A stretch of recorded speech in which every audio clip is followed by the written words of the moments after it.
Hello मित्रों, नमः संस्कृता। कैसे हैं आप सब? आशा करती हूँ अच्छे होंगे। मैं सीमा वर्मा अपने यूट्यूब चैनल ओम अध्ययन केंद्र से आप सभी लोगों का स्वागत करती हूँ।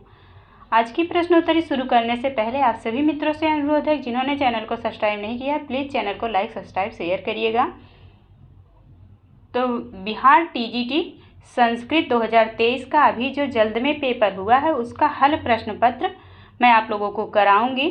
पिछले प्रश्न पत्र में जो है 65 नंबर प्रश्न तक प्रश्नोत्तरी हो गई थी। आज उससे आगे की प्रश्नोत्तरी होगी। तो चलिए फ्रेंड्स देखते हैं। प्रश्न है, उत्तर रामचरितस्य तृतीयो अंकः केन नाम्ना प्रसिद्धः? ए चित्रदर्शनम, बी छाया, सी पंचवटी प्रवेशः, डी उपर्युक्तेषु एक अधिकः, ई है उपर्युक्त में से कोई नहीं। तो कौन सा ऑप्शन सही हो जाएगा? उत्तर रामचरितम के तीसरे अंक का क्या नाम है? छायांक। बी ऑप्शन सही हो जाएगा। अगला प्रश्न है, त्वमेव ननु कल्याणी संजीव जगत्पतिम प्रिय स्पर्शो हि पाणियस्ते तत्रयो निरतो जनः। उत्तर रामचरितस्य तृतीय अंके कस्य इदम कथनम? यह किसका कथन था?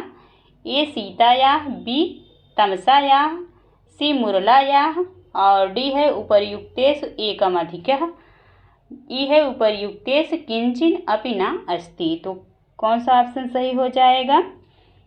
यह तमसा का कथन है। तमसा सीता से कहती है। अगला प्रश्न है,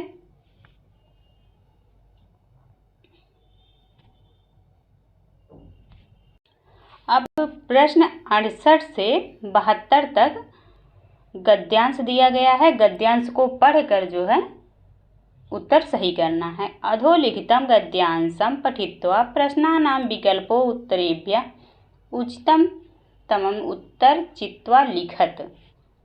तो चलिए फ्रेंड्स गद्यांश पढ़ लेते हैं। ग्राम्य जीवनं सुव्यवस्थितं भवति। ग्रामे प्रायेण सर्वे स्वस्थाः भवन्ति।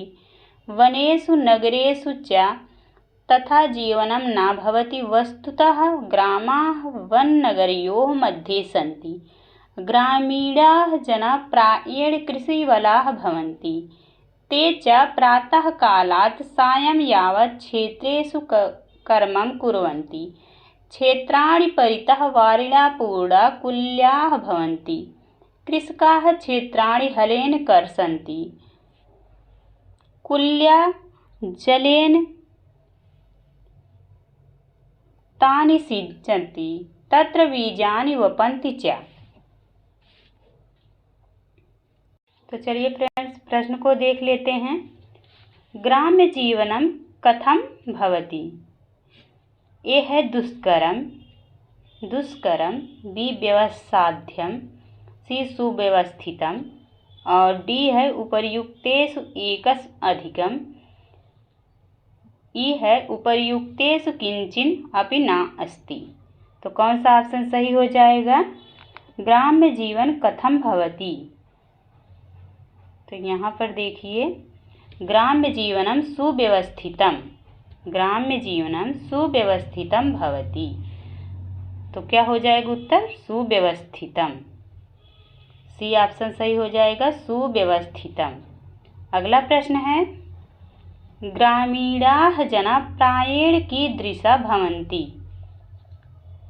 ए है सर्वे स्वस्थाः, बी रुग्णाः, सी निष्कपटाः, डी उपर्युक्त में से एक से अधिक, ई उपर्युक्त में से कोई नहीं। तो चलिए गद्यांश में देखते हैं।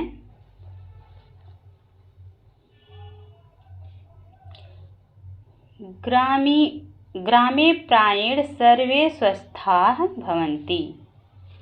तो सर्वे स्वस्थाः, ये ऑप्शन सही हो जाएगा, सर्वे स्वस्थाः भवन्ति। अगला प्रश्न है, के प्रातः कालात् सायं यावत् क्षेत्रेषु कर्मं कुर्वन्ति। ए नगरिकाः, बी ग्रामीणाः, सी कृषकाः, डी उपर्युक्त में से एक से अधिक, ई उपर्युक्त में से कोई नहीं। तो कौन लोग हैं जो सुबह उठकर खेतों में काम करते हैं? ग्रामीणा। तो बी ऑप्शन सही हो जाएगा। आप लोगों ने गद्यांश में पढ़ा था। तो ग्रामीण लोग सुबह उठकर खेतों में काम करते हैं। अगला प्रश्न है 71 नंबर। कृषि वलाह शब्दस्य का अर्थ ए गोपालः, बी व्यवसायिका, सी कृषकाः, डी उपर्युक्त में से एक से अधिक, ई उपर्युक्त में से कोई नहीं। तो कौन सा ऑप्शन सही हो जाएगा? कृषकाः। कृषि वाला का अर्थ है कृषकाः अर्थात किसान। अगला प्रश्न है ये तस्य गद्यखण्डस्य समुचितं शीर्षकं किम्? इस गद्य खंड का समुचित शीर्षक क्या होना चाहिए? ए ग्राम्य जीवनम, बी कृषि वाला, सी नागरिका और डी है उपर्युक्त में से एक से अधिक, ई है उपर्युक्त में से कोई नहीं। तो इस शीर्षक का समुचित अर्थ होगा ग्राम्य जीवनम, गांव का जीवन। अगला प्रश्न है फिर 73 से 77 नंबर तक गद्यांश दिया हुआ है, जिसको पढ़कर आप लोगों को उत्तर देना होगा। अधोलिखितं गद्यांशं पठित्वा प्रश्नानां विकल्पम् उत्तरेभ्यः उचिततमम् उत्तरं चित्वा लिखत। चलिए गद्यांश देख लिया जाता है। संस्कृत भाषायाः व्याकरणशास्त्रे पाणिनि महान् वैयाकरण अभवत्। अस्य पितुः नाम पाणिनिः, मातुश्च नाम दाक्षी आसीत्। तस्माद् यो दाक्षीपुत्रः पाणिनि कथ्यते।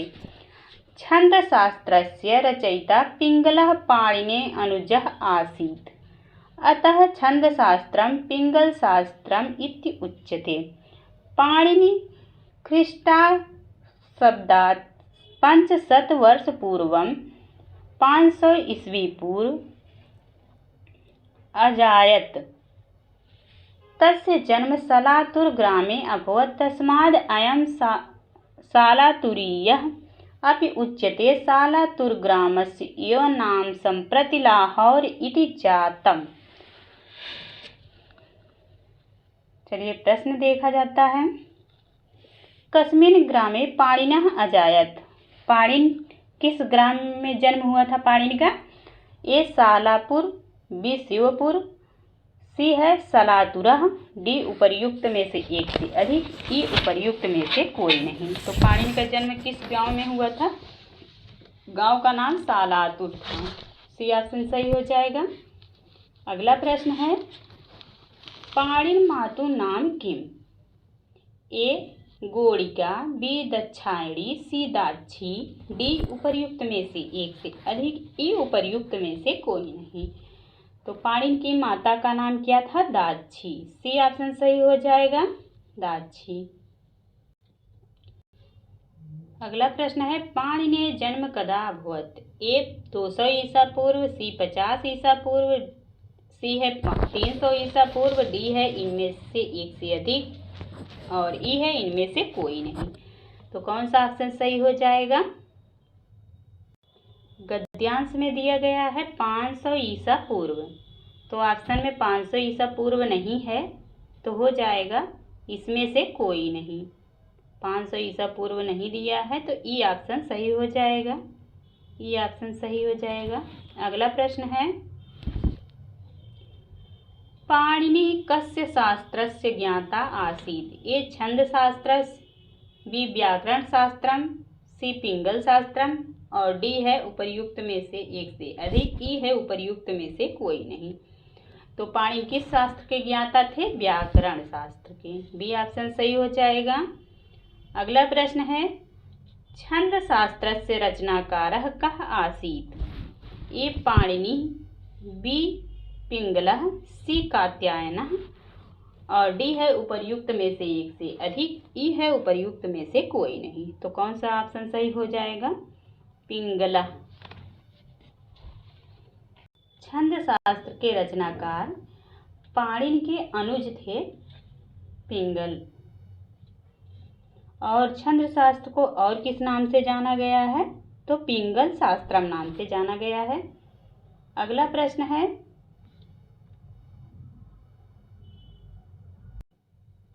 फिर 83 नंबर से 88 नंबर तक गद्यांश दिया गया है। गद्यांश को पढ़कर आप लोगों को उत्तर सही करना है।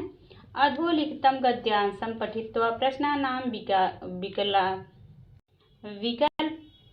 विकल्पात्मक उत्तरेभ्यः उचिततमम् उत्तरं चित्वा लिखत। गद्यांश है,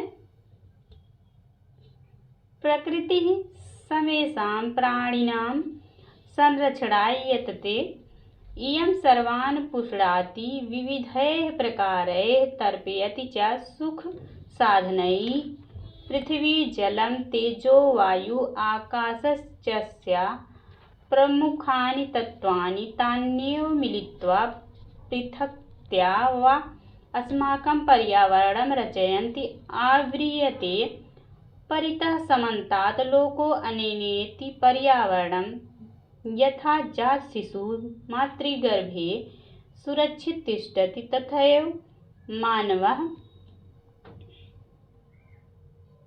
पर्यावरणकुच्छो परिष्कृतं प्रदूषणरहितं च पर्यावरणम् अस्मभ्यं सांसारिकं जीवन सुखं सद्विचारं सत्यसंकल्पं मांगलिक सामग्रीश्च ददाति। प्रकृतिकोपैः आतंकितो जनः किं कर्तुं प्रभवति? जलपानैः, अग्निभैः, भूकंपैः, वात्याचक्रैः, उल्कापातादिभिश्च संतप्तस्य मानवस्य का मंगलम। अब प्रश्न है 83 नंबर से, प्रकृतेः प्रमुखानि तत्वानि कति सन्ति? ए 5, बी 6, सी 7, उपर्युक्त में से एक से अधिक, डी ई है उपर्युक्त में से कोई नहीं। तो कौन सा ऑप्शन सही हो जाएगा? ये ऑप्शन सही हो जाएगा। 5 प्रकृति के 5 तत्व हैं। अगला प्रश्न है, परिष्कृतं प्रदूषण रहितश्च पर्यावरणम् अस्मभ्यं किं ददाति? ए सद्विचारं, बी सत्य संकल्पम, सी मांगलिक सामग्रीम, डी उपर्युक्त में से एक से अधिक, ई उपर्युक्त में से कोई नहीं। तो कौन सा ऑप्शन सही हो जाएगा? उपर्युक्त में से एक से अधिक हमें सद्विचार भी देते हैं और सत्य संकल्प भी, मांगलिक सामग्री भी देते हैं। अगला प्रश्न है, अधोलिखितेषु प्रकृतेः किं प्रमुख तत्त्वं नास्ति? ए वायु, बी वनम, सी जलम, डी उपर्युक्त में से एक से अधिक, ई उपर्युक्त में से कोई नहीं। तो कौन सा ऑप्शन सही हो जाएगा? वनम। वनम बी ऑप्शन सही हो जाएगा। अधोलिखित में से प्रकृति के प्रमुख तत्व वन नहीं है। चलिए गद्यांश में देख लेते हैं।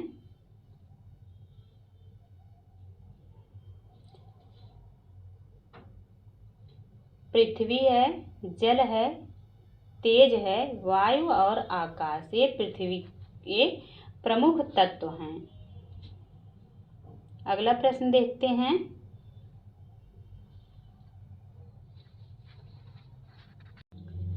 प्रकृतिः किं करोति? ए विविधैः प्रकारैः सर्वान् पुष्णाति, बी विविधैः प्रकारैः सर्वान् पाठयति, सी विविधैः प्रकारैः सर्वान् मारयति, डी उपर्युक्त में से एक से अधिक, ई उपर्युक्त में से कोई नहीं। तो ए ऑप्शन सही हो जाएगा। प्रकृति विविध प्रकार से सभी को पुष्णाती मतलब पालती है। अगला प्रश्न है, अधोलिखितेषु कस्य उपयोगः पर्यावरणस्य निर्माणे न भवति? पूछा गया न भवति। ए जलस्य, बी वायु, सी दुर्गस्य, डी उपर्युक्त में से एक से अधिक, ई उपर्युक्त में से कोई नहीं। तो सी ऑप्शन सही हो जाएगा। अभी आप लोगों ने गद्यांश में देखा जल भी है और वायु भी है, दुर्गस्य नहीं है, तो सी ऑप्शन सही हो जाएगा। इसके बाद अगला प्रश्न है 88 नंबर। मानवः पर्यावरणकुच्छो तथैव सुरक्षितो भवति यथा ए मातृगर्भे शिशु, बी पितृसमीपे शिशु, सी पर्वत गुफायां नरः, डी उपर्युक्त में से एक से अधिक, ई उपर्युक्त में से कोई नहीं। तो यहाँ ए ऑप्शन सही हो जाएगा। जैसे माँ के गर्भ में बच्चा सुरक्षित रहता है, वैसे मानव पर्यावरण के गर्भ में सुरक्षित रहता है।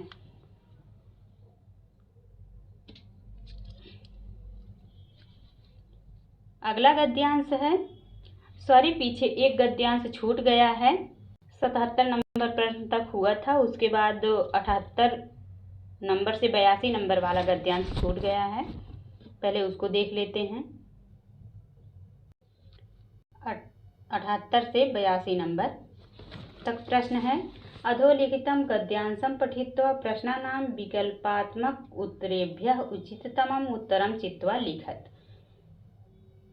गद्यांश है, अस्माकं प्रदेशस्य राजधानी लखनऊ नगरमस्ति। तद् नगरं निक्सा नैमिषारण्यं प्राचीनं तीर्थस्थलम् अतीव प्रसिद्धम् अस्ति। तत्र पुरा एकस्मिन् आश्रमे ऋषयः, मुनयः, गुरवः, कवयः, छात्राश्च निवसन्ति स्म। छात्रस्य विशालपरिसरे अश्वत्थवट निम्बाशोकवृक्षाणां गहना छाया भवन्ति स्म। तत्र फालिशालिनः आम्र अमलक पनसपेरुवृक्षाः अपि विपुला आसन्। येभिः वृक्षैः तत् पर्यावरणम् अत्यन्तं शुद्धम् आसीत्, येन शीतला वायवः मन्दं मन्दं निरन्तरं वहन्ति स्म। काले काले च मेघः वर्षति स्म। तो चलिए फ्रेंड्स, प्रश्न देखते हैं। अश्वत्थ इति पदस्य को अर्थः? ए पारेवत, बी पीपल, सी न्याग्रोध, डी उपर्युक्त में से एक से अधिक, ई उपर्युक्त में से कोई नहीं। तो अश्वत्थ का अर्थ है पीपल वृक्ष। पीपल के वृक्ष को अश्वत्थ वृक्ष कहते हैं। अगला प्रश्न है, लखनऊ नगरम कस्य प्रदेशस्य राजधानी आसीत्? ए आंध्र प्रदेशस्य, बी राजस्थानस्य, सी उत्तर प्रदेशस्य, डी उपर्युक्त में से एक से अधिक, ई उपर्युक्त में से कोई नहीं। तो उत्तर प्रदेश की राजधानी लखनऊ है। सी ऑप्शन सही हो जाएगा। इसके बाद 80 नंबर प्रश्न है, आश्रमस्य परिसरे कस्य वृक्षः नास्ति? ए अमलक, बी खरजूरः, सी पनस, डी उपर्युक्त में से एक से अधिक, ई उपर्युक्त में से कोई नहीं। तो नास्ति पूछा गया है। आमलक वृक्ष है और पनस भी है, खरजूर नहीं है। बी ऑप्शन सही हो जाएगा। 81 नंबर प्रश्न है, काले काले मेघा कुत्र वर्षति स्म? ए आश्रमे, बी वने, सी लखनऊ नगरे, डी उपर्युक्त में से कोई नहीं, ई उपर्युक्त में से एक से अधिक। तो ए ऑप्शन सही हो जाएगा। काले काले बादल आश्रम में बरसते थे। अगला प्रश्न है, निकषा इति पदस्य को अर्थः? ए परित, बी समीप, सी अग्रे, डी उपर्युक्त में से एक से अधिक, ई उपर्युक्त में से कोई नहीं।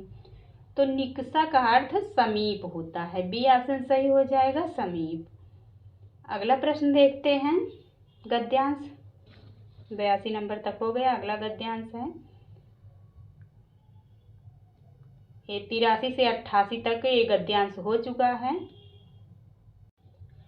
अब 89 नंबर प्रश्न से 94 नंबर प्रश्न तक का गद्यांश है। अधोलिखितं गद्यांशं पठित्वा प्रश्नानां विकल्पात्मकम् उत्तरेभ्यः उचिततमम् उत्तरं चित्वा लिखत। अब इस गद्यांश को पढ़कर आप लोगों को उत्तर देना है। तो पढ़िए पहले गद्यांश। प्रकृति अस्माभिरक्षणीया, तेन च पर्यावरणं रक्षितं भवति। प्राचीनकाले लोकमङ्गलाशंसिनः ऋषयो वने निवसन्ति स्म, यतो हि वने एव सुरक्षितं पर्यावरणम् उपलभ्यते स्म। विविधाः विहगाः कलकूजितैस्तत्र स्रोतस्य रसायनं ददति। सरितो निर्झरझराश्च अमृतस्वादुः निर्मलं जलं प्रच्छन्ति। वृक्षाः लताश्च फलानि पुष्पाणि इंधनानि काष्ठानि च बाहुल्येन समुपहरन्ति। शीतलमन्दसुगन्धवनपवना औषधकल्पं प्राणवायुं वितरन्ति। धर्मो रक्षति रक्षिता इत्यार्षवचनं पर्यावरणरक्षणम् अपि धर्मैस्त्वाङ्गमस्ति। ऋषयः प्रतिपादितवन्तः तत् एव वापि कूपतडाग आदिनिर्माणं देवायतन विश्रामगृह आदि स्थापनश्च धर्मसिद्धे स्रोतोरूपेण अंगीकृतम्। अब प्रश्न है, शीतल मंद सुगंध वनपवना औषधकल्पं प्राणवायुं वितरन्ति इत्यत्र औषधकल्पम् इति पदं कस्य विशेषणम्? ए लतानां, बी वनस्पतीनां, सी पृथिव्यानां, डी उपर्युक्त में से एक से अधिक, ई उपर्युक्त में से कोई नहीं। तो ये किसका विशेषण है?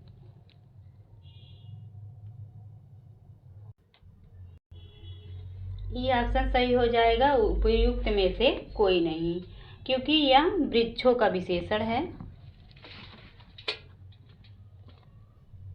अगला प्रश्न है,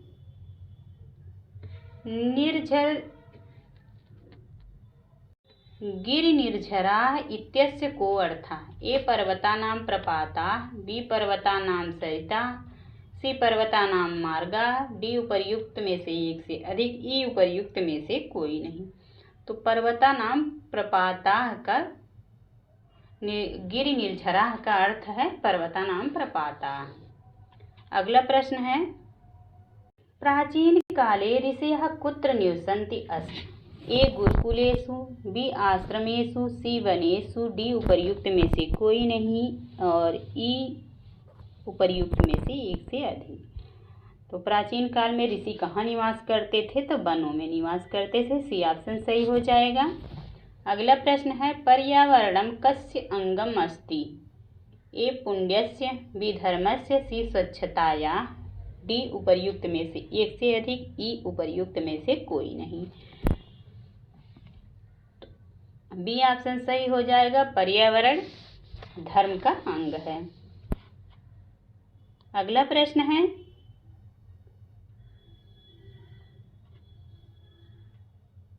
विविधाः विहगाः इत्यत्र विहगाः इत्यस्य पदस्य को अर्थः?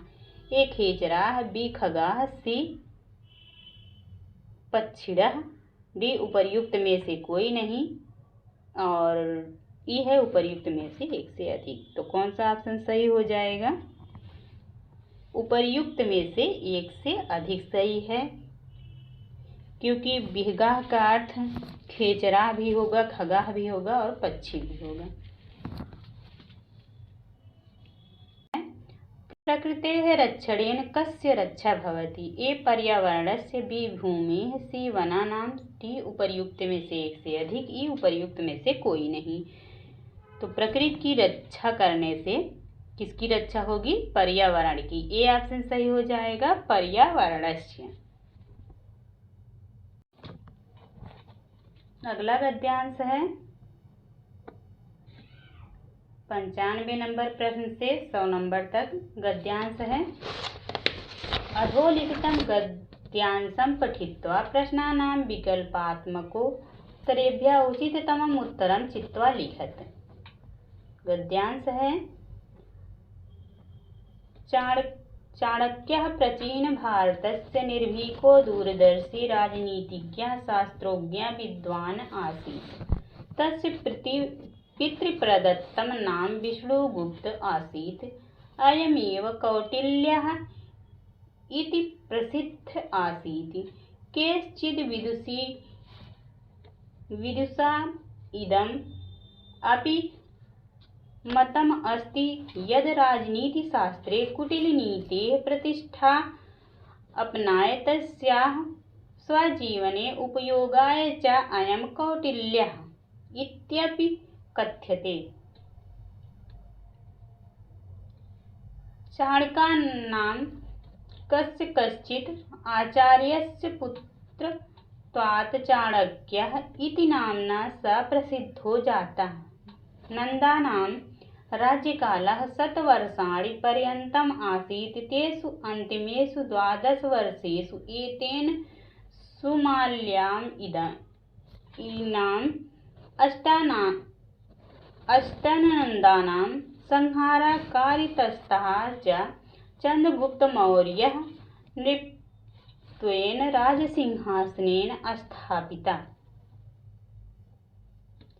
एतेन भारतीय शासनव्यवस्थायाः प्रामाणिक तत्त्वानां वर्णनेन युक्तम् अर्थशास्त्रम् इति अतिमहत्वपूर्णो ग्रन्थो रचितः।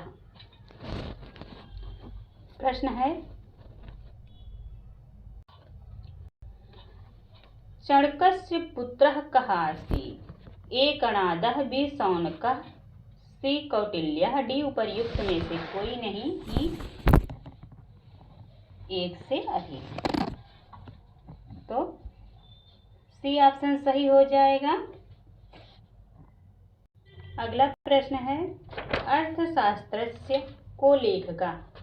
ए कौटिल्यः, बी शौनकः, सी कणादः, डी उपर्युक्त में से एक से अधिक, ई उपर्युक्त में से कोई नहीं। तो अर्थशास्त्र के लेखक कौन थे? कौटिल्य। ए ऑप्शन सही हो जाएगा। चाणक्येन कति नन्दानां संहारः कारितः? ए 10, बी 18, सी 8, डी उपर्युक्त में से कोई नहीं, उपर्युक्त में से एक से अधिक, ई उपर्युक्त में से कोई नहीं। तो कितने थे? 8 थे। अगला प्रश्न है चाणक्यस्य पितृप्रदत्तम नाम किम आसीत्? चाणक्य के पिता द्वारा प्रदत्त कौन सा नाम था? तो ये विष्णुगुप्त, बी कौटिल्य, सी धर्मगुप्त, डी उपर्युक्त में से एक से अधिक, ई उपर्युक्त में से कोई नहीं। तो पिता प्रदत्त नाम विष्णुगुप्त था। ये ऑप्शन सही हो जाएगा। अगला प्रश्न है